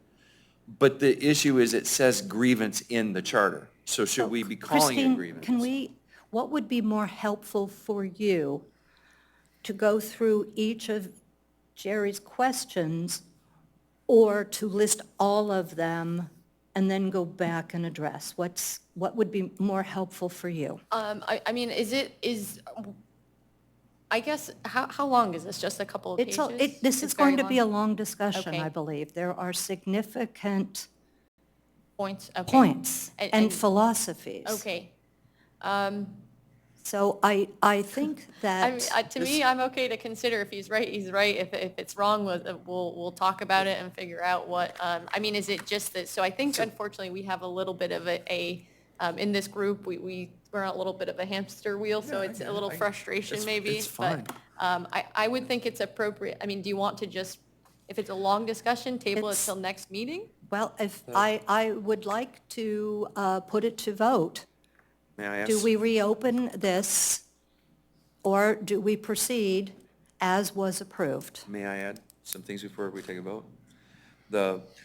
We have the policy that we have to create, that's based on the charter, all right? And we're actually getting a lot of good cooperation and productive discussions on it. There's no doubt about that. The charter is the base root of what we have to do. So it doesn't say that we can't do less than it. That's what it says. The charter says this is what you got to do. You can't do less than this. All right? When we write the rules, we can, as long as we're doing the base stuff, we can relinquish some of the things that we're supposed to be doing. Inside of these documents, when I read them, there are issues where it takes away the authority for us to make decisions, and it allows the city manager and the human resources director to make those decisions on our behalf. When I read it, all right, those are things that concern me. And also, when we're going through, we're looking at the policy, we're revising it because we need to make improvements, and when we notice there's an error, we fix that. We should come back, we should discuss that area and fix it. I was asked to look at this in May, and that's why I looked at For it. me, I mean, I don't think we had an all-out discussion on the commission rules, not that I recall, I might be wrong, I don't have a good memory. So I'm open to it. I would say, let's do that, let's finish one thing, and then, I mean, is there anything that, can we just continue with our rules as they are now? Is there some significant, can this be a later item? If you allow September meeting, they'll have their first decisions on it. I think at that point, it's too late to submit revisions. We actually have to ask for a new ordinance if we're going to make any changes, if that happens. So the thing is it can be adopted as is. There's not an issue with that. But at some point, just like we do with the personnel policy, we need to go back and look at it, because as we work our way through the personnel policy, we're going to say, hey, there's things here that need to be updated based upon the things I mentioned in, I think it was July meeting, July 11th, if I'm not wrong. Because there's things that this board has asked repetitively we have added into our rules. They're not in here. They're not in our rules. So it's, If an improvement is to be made in September, can we, if what we would be doing is stopping the improvements for the sake of a very long and lengthy discussion that needs to be had. Can we allow the changes to go through in September and then revisit this in several months? Is that appropriate? I wouldn't wait several months personally, because both of them go hand in hand. Okay. Your rules, our rules make up how we function. Sure. All right? And the rules make a determination of what we can do with the policy. I I do- think the rules, and I have to look at this to be certain, because it may be the policy. But the rules, a grievance excludes, there was one of the writings I read, and I can't remember if it's the current we're working on or the last one for 2019, and I'm being totally honest, but it excluded half the employees. If they were salaried, they could not hold a grievance, an appeal, whatever you want to call it. That was Can we, written in there. one of the things that I think would be helpful, and it should be easy, the difference between a grievance and an appeal is critical, and I want us all to be saying the same thing. While the charter refers to a grievance, that's language from back in 1975 or 83, and modern language now says a grievance is a complaint, whereas an appeal is, okay, something has been done, and they don't agree with the decision, and they come up to us. I don't believe philosophically that every grievance, a grievance is the air conditioner is, it's too hot, it's too cold, this person was out smoking, and they came in stinking of cigarettes. That's a grievance. It is not the role of this board to do that. It is to allow the city employees to go through the process, and if in the end, the employee still says, I want to appeal this after due process, then they come to us. Sounds like So we- can we agree that we get involved in appeals and not grievances? No, because the charter says grievance. So can I? The charter so- specifically states Now, grievance. may I? Yes, We I have just want to in- be conscious of time. I do have to get back. Exactly. Yeah. So I think this is critical that we move on from this. The current document that we're working on in prior sections, we went through that and we did define what is a grievance and what is an appeal process. So that, and we're allowed to make these changes per the charter. So that is addressed in this new Bible. It's not, the word That you grievance haven't is not seen it defined yet. as, yeah, the word, I've read through Can I defer to that the- entire document. the The attorney? word I should grievance go is, defer. is not defined in that document anywhere. Can we understand legally what the two definitions are, if possible? Grievance versus appeal, do you have a definition you can offer? Well, the ordinance and the personnel policy go hand in hand. My counsel to the city of Madeira Beach and to all my clients is to stop using the antiquated word grievance, which gets to union setting situation. Understood. Unions and collective bargaining agreements, Commissioner Cantrell knows that full well, they still speak in those terms. And in union world, grievance often blends appealing discipline issues and complaining about the air conditioning. What I'm trying to do, because Madeira Beach is largely non-unionized, is to say, and so if you look at my personnel policy, you have a standalone section called Employee Complaint Procedure. That is my recommendation of how you handle the non-disciplinary things of the air conditioning is too cold, I feel that you're placing me in an unsafe situation if that's against the safety manual or whatever, things that legitimately an employee who's not unionized and thus doesn't have a grievance procedure can make management aware and put it in writing and have a step process to where supervisor gets a crack at solving it. If supervisor says no, it goes to manager if there is one. If not, goes to the director. Ultimately, the city manager gets involved. Those are things that are not appeals of discipline. Then in my personnel policy, we have a section on discipline and discharge. And there, my recommendation to the city is that we separate out classified employees, and by classified, I mean employees who have civil service protection, they're the line employees, versus at-will management. Who is designated at will? I believe it's in the charter that calls out that you have, pardon me? There's 4, right? Aren't there 4? Well, so there's the clerk, the manager, the 4 charter officers, but then also, I think it says it in a way that says, other than department heads. But basically it is department heads and above are at the will and pleasure of the city. So, and just understand this philosophically why I recommend this be the case. Because the department head is bestowed a lot of managerial discretion of how this organization runs. He can't be running every department every day. He's got too much other things to do.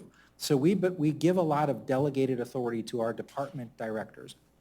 And so it could come to pass that a given department director just isn't getting the job done or is having philosophical differences with the city manager. And this is just my recommendation, so please understand, I'm not getting into, I'm just giving you the benefit of my perspective.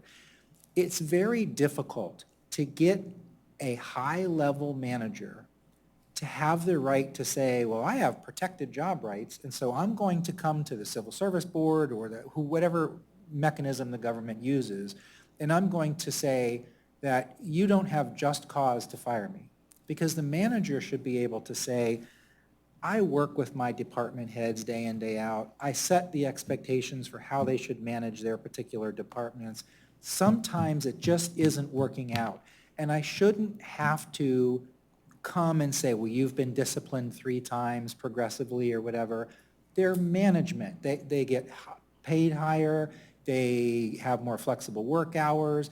And the flip of that is that they're at will. When you agree to step out of protected, public employee world and step into a senior management position, that's the risk that you take. Now, certainly, management can't fire somebody because they're a minority or they're a woman or whatever protected class. Those laws still protect all employees. They even protect the manager. But in terms of his ability to manage his department heads properly, I feel, and my recommendation to the city of Madeira Beach is that those folks be classified as at-will employees. So, and it's separate apart from the FLSA classification of whether they're overtime eligible or not, although they're also exempt in that realm as well. If the city commission doesn't like that, and the city commission wants their department heads to be civil service protected, that's a policy decision that the commission can make. If you guys feel that the department heads should be civil service protected, you can make that recommendation to the commission and say, we think that they should be. I'm just explaining to everybody, and eventually the commission, when it gets to them, that my advice, based upon my experience, is that creates real problems because directors can come to feel, I don't have to follow the city manager's directive day in and day out. I could do little things to undermine him, and all those little things might not fall into Section 4, Paragraph 2, that I'm going to write you up, but it's things that the manager can see, you're not rowing the boat in the same direction that I want to row the boat in, and there can be only one manager, right? And he's the one that's accountable to the commission, the Board of Commissioners, and so it's difficult because they're going to say, manager, why aren't you getting this done? And the manager's going to say, well, because my library director undermines me at every turn, and won't put those books on the shelf, or whatever it is, And so that's my speech for why I think the cutoff line of who is at will versus who is civil service protected should be at the department director level. I spent a lot of time doing a stare and compare between the attorneys, and I read all of your comments.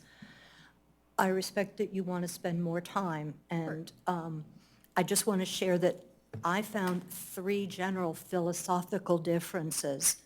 And I guess as much as I want to go forward, if you guys haven't if you guys didn't review the packet, then we'll do it. Number one, grievance versus appeal. Okay. Number two, who does this apply to? At what level? And Rob has explained it, but that's the other philosophical difference of if there's a complaint against the city manager, the charter says that goes to the Board of Commissioners, not us. So the area of question, if you will, is department heads. So we need to be thoughtful, as Rob just said. What is our advice to the city? I think it's clear down, Robin and Clara, they go straight to the commissioners. Below department directors or heads, whatever we call them, it's clear, they come to us. We just have to think about what's the right thing for the city. So can I ask, so I'm still very confused, and I think Clara was gonna, I don't think this group reviewed the rules and provided comments, did we? We did. We did? Now, let me just add one more thing. Paul, do you recall that? Yeah. The- I don't think we did, and Claire, I don't recall, maybe you did, but we have Maybe 3 you weren't agreements there. that I did I not review the rules and provide comment, to my What knowledge. I'm thinking, I would have to look up the minutes and I can send those. We sent like I for think a it was very whistleblower brief and, ordinance. Yeah. There were two. yeah, And and there was maybe- a little bit. So let me just say the third area of philosophical difference that I see between the two of these, and if there's confusion, then we'll take the time, hopefully very quickly, to resolve these philosophicals. But a lot of Jerry's comments, in my opinion, has shifted responsibility of how we interact instead of working with the city manager to working with the clerk. So those are the 3 philosophical differences, but if you don't recall it, this is critical to how we operate, this ordinance. Absolutely. I have no recollection So- of, I would have never, do you see how long it's taking us to get through this? There's no way Right. I would have just skimmed through this, to my recollection. I don't think I think we were. Both of the ordinances, 2023-06 and 2023-07, which establishes a whistleblower regime. Yes, that one I recall reviewing. Well, that's what everybody's talking about the rules. It's Ordinance- whistleblower. There's 2 No, ordinances. she's talking about the civil service rules, is my understanding. There's 2 ordinances. 06 is the rules, if you will, and Sure. 07 is whistleblower. Okay. They were discussed on the same, When she's saying Day. rules, she's meaning ordinance 2306, which Correct. was reviewed by the Civil Service Commission and recommended for adoption. Where you're talking about grievance and US and appeals, I personally, it doesn't matter to me if it's called grievance or appeal, but it's written in the charter as grievance. And there is a process to where that if we disagree with the wording inside the charter, that we can request an amendment be voted on and change that from grievance to appeal. That's the first thing I think that should happen. I know we have to have a hard stop in 2 minutes. Good discussion. We need to be thoughtful, and I don't think that we have to have a charter amendment to change one word, You don't- but let's I've- save I've- that. I've already advised in the past, and people can disagree with me, I'm just a lawyer, and you get 2 lawyers and you get 3 opinions. But in the charter, in the same section that deals with the Civil Service Commission and uses the word grievance, it clearly says in subsection D, all duties, powers, reservations of power, and funding for the Civil Service Commission may be provided for by ordinance duly passed by the commission. So the charter contemplates that there will be refinement of what the Civil Service Commission's duties and powers are. So to get hung up on the fact that the word grievance back in the 70s was used in the charter, and so therefore evermore we must live under that construct, no judge is going to say that that's correct. I respect the fact that people will have a different opinion on that, but I am certain, as much as you can ethically be as a lawyer, that a judge is going to say, no, if the commission, the voters who passed this charter clearly left it to the commission to figure out those details. Honestly, with hearing that, that's what I need to hear. Knowing that if a judge is going to say, hey, no, we're not going to, this is the same thing, then yeah, it makes sense, use the word appeal. But is it, and I know you got a break, maybe we should just take this Well, up so in the can next. I Let's would do- love to redress I would this. love to can- have this conversation also, honestly. Why don't we, because I recall going through the whistleblower, maybe we went through them. I don't remember it being open to comment and question. I only see. We did. I very I- clearly remember. I- But in any that's event, okay, but I'd since like we're- to re- Since we're stopping, Yes. because everybody has to stop, and to try to keep things on track, first reading is just first reading. The commission has to do a first reading, and then the commission has to do a public hearing and adopting the ordinance. So hopefully, you will allow the clerk and the manager to keep both ordinances, because I'd really like to get them, keep them on adoption track. Let them have their first reading for September, if that's what they're scheduled for. Between then, between now and when they're publicly, the second reading and public hearing occurs, which is what, October is going to be, hopefully whatever discussion that you guys want to have on it, we can have. I don't know when we're going to schedule the next meeting. Okay, if they do the first reading, what I'm trying to do is prevent the commission, the Board of Commissioners, from having to reproduce their work. Because I want to review this, you want to review it. Do we need to do a motion? Do we just say that, hey, we're Yeah, going? can we just push the whistleblower through? And I mean, we've been working under the same rules for how long? And Well, the what's rules the aren't difference even, on a the rules month? we're working on right now Yeah. aren't even these rules. I mean, can we make a motion to pass the whistleblower and hold back on the other rules and allow us the time? I'd like to make that motion. Are we allowed to vote to recall a? That's, Are I we allowed mean, to do that? I'm What- for that. So you made a recommendation to the commission to adopt 2306 and 2307. If you now want to take back that recommendation, you would make a motion to withdraw the recommendation to adopt 2306 and/or 2307. I'd like to make a recommendation to withdraw You have to 2306. make a motion. Question, it could go to first reading, and then we could make changes after first reading, Yes. correct? Yes. Would we be, how would we be viewed if we did that? Well, I don't know what you mean by how would we be I viewed. mean- Part of the reason why the law requires a local government to do two cracks at the ordinance is so this kind of discussion takes place, and citizens can come and say, I read this, I don't like it, and the only key is that the title to the ordinance, which is published at second reading and public hearing, isn't changed. So you could even change the title on first reading. So there's, you could do it either way. You can just withdraw your request, or you can let it go and discuss it at the next time, such that your new comments, you can always do a motion at your next meeting if you discuss this to say, we had recommended this version, now we're going to recommend this new version. I make a motion to withdraw 2306 to allow more time to have a discussion so we can align better. We're out of time today. I and second. It's been, I second. we've been doing this for years. Who cares Can we for take a another vote month? on it? Yeah, how many do we need? So I guess it's up to you two if you second or not. I second it, so now we got to vote. Okay. Vice Chair Ponte? Yes, agree.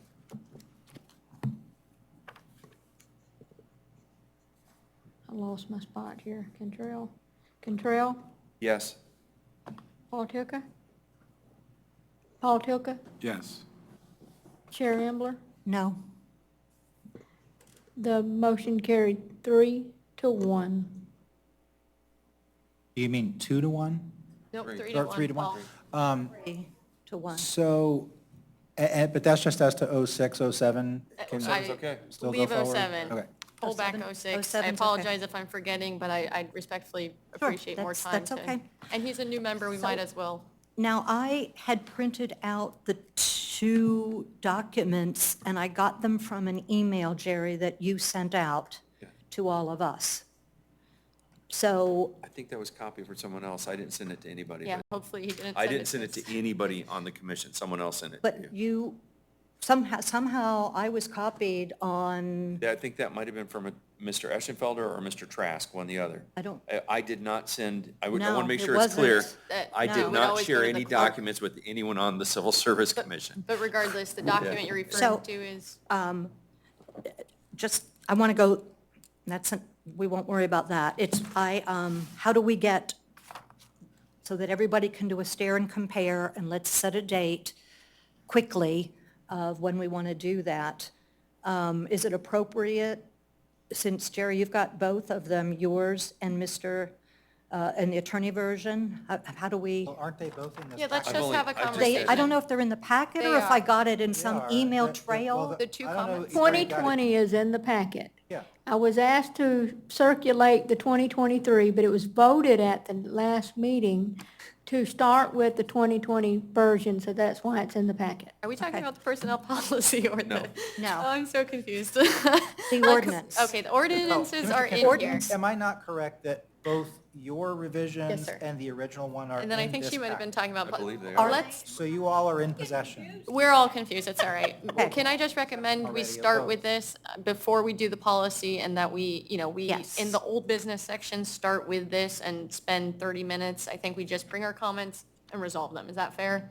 That's very fair. I'm just not sure if it's in this packet. Ma'am, it Claire, is. if you'll double check that it's in the packet. I just and saw if What not, it. get it document to are we us. referring to? And I'll let you know. We want to see the ordinance as was approved. It's in there, And we want to see the ordinance with all of the highlighted changes that Jerry did, so that we can do the stare and compare individually. It is in there, so just, They're both whoever in did there. this did a fabulous job with this packet. Yeah. It is 7A. If you look to the back, it's 7A, so you have it printed. You have what page number? So if you look in the upper right-hand corner, it gives you the item. And kudos to whoever did this. I'm not sure who did, but thank you. Okay, there And it you is. have- Packet does it. So thank you. But Page. you have both of them printed with track changes, both the attorneys and Oh, yeah. Mr. Jerry's, Cantrell's. okay. Know that with what Mr. Eschenfelder said regarding grievance or appeal, I have no objection to appeal. Okay, and That's- I think, but yeah. let's go through all of Yes, it. please, I if gave you you a don't very mind. high-level view. Again, there's some differences in thought of who it applies to. We need to think through that. And there are also numerous instances where, Jerry, your version is wanting to put more authority to the clerk instead of the city manager, so we need to decide if that's appropriate, and a couple of other sundry things. How quickly can we get together for 30 minutes and just do this? Do we want to That's call fine. a separate meeting just for this? Is Can that we honestly worthwhile? plan an hour? An Just hour- to be an hour- realistic, Gonna be an can we plan an hour. hour? Only this, Yeah. No, anything nothing else. else. Very good. I'm available, Thursdays are the easiest day for me. I can come as early as noon on Thursdays. I prefer the end of the day so that Okay. I can, What is the end of the day for you? 5 PM. 5 p.m.? Okay, I No, can I'm do just 5. kidding. I'm just kidding. No? It's okay for it to be earlier in the day, but like if we could do 3 PM, that'd be great. So then I can, Is this Thursday is 2 days out? Is that too soon? Or do we go to next week? I cannot do this week. I can, I mean, I could do, if we could can do- make it 3:30 or 4 PM, that'd be suitable. I have an If orientation it's to at do. 3 p.m., I can do any day of the week. That's fine. If we call it 3:30, that's, Paul and I probably have the most What day are we okay. talking ability. about? so jealous. You'll get there one day. We worked Talking hard about for this it. Say what? Are you talking about this Thursday? yes, ma'am, I think they are. Okay, because I have to be able to Can you, Okay, post the agenda. I I'd mean, prefer maybe if we do it a week advertise. out. I have a new employee and stuff, so if it's okay, I'd rather. then a week out, next Yes. Thursday? Next Thursday, 3 p.m. or 4 p.m. for you? either 3:30 or 4 would be suitable. Can we do 4? That gives you time to Sure, get here and that'd you're be not rushed. fabulous. Is So everybody you else don't want okay me with running 4? back in. And we'll spend from For 4 me. to 5, that's the plan? That's the plan. Excellent. Okay. Attorney Eschenfelder, are you available? Are we talking August 17th? Yes, What time? 4 4 p.m. PM. By the way, the things you're talking about, I think we're going to be able to work our way through very fast. That's very fast. Good.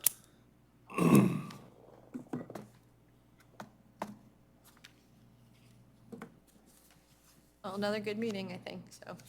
Yes. Do we want to set another date now, since everybody's busy? So the 17th is solely going to be for ordinance 2306. Yes. Then, did we want to set another meeting to work on the, help me, Policy. thank you. Policy. Do you want to look at September? Because we did this one in August, correct? Yes. Yep, And so first full week of August, or September? yep. Labor Day is the 4th. So not Fourth? then. Can we go to like to the week of the 11th? I mean, that week is fine by me unless you, I'm just not available on the 6th. I'm not available on the 6th. 7th is, do we want to do 7th at? I'm is- completely unavailable on the Okay, 7th. that's okay. That week you're unavailable? On the 7th. Okay.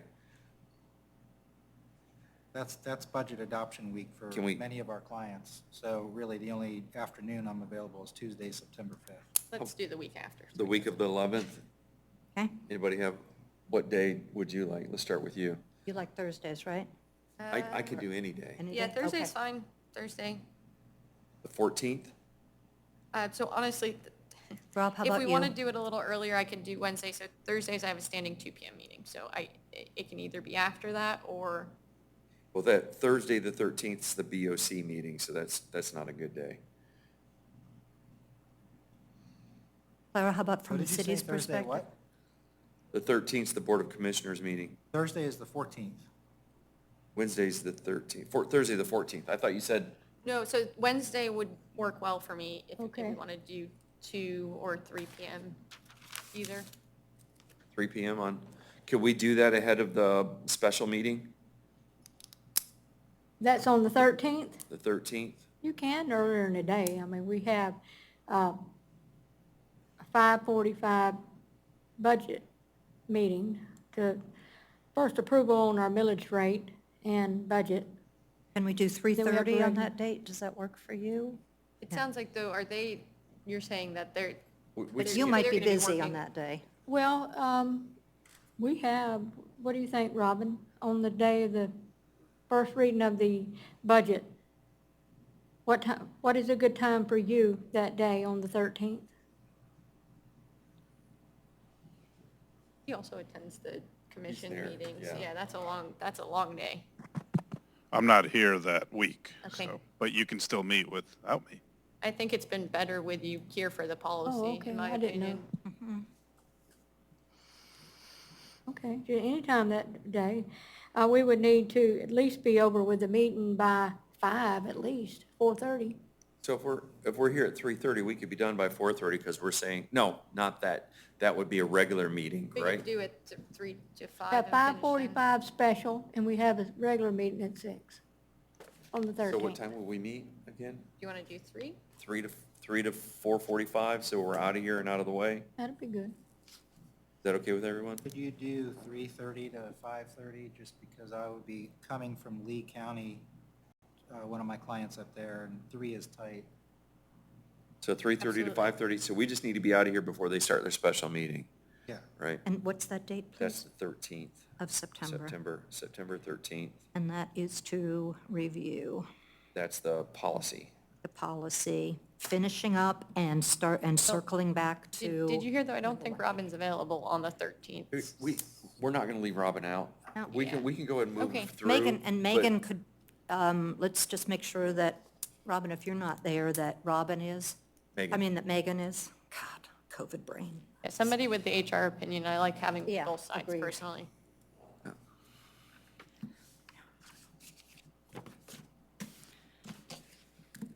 Are we scheduled? And what was, okay, guys, I wrote down the 13th. I didn't write down the other one. What was it? It's August 17th. So 8:17, and that was at what time? 4? That's at 4. And that's a 1-hour meeting, right? Correct. Okay, Just focusing on the ordinance 2023-06. 3:06, got it. Clarification on the 13th. We're just rolling over where we left off today, and all the items go over to that meeting here on the 13th. We're going to start out at Correct. K. And Yep, if we roll. finish with enough time, we'll decide either to circle back to number 1 or perhaps attack some other new business, depending on what's the logical stopping point. Good meeting, guys. Very good. Okay. Thank Can you I for- ask one more question, just very quickly? I know we're at the end of the time. I just am trying to be efficient.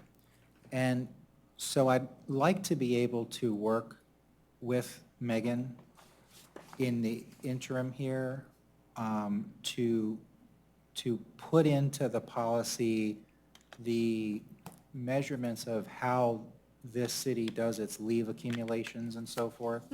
I had proposed to do that. Commissioner Cantrell expressed some concern of that because it wouldn't be before you all.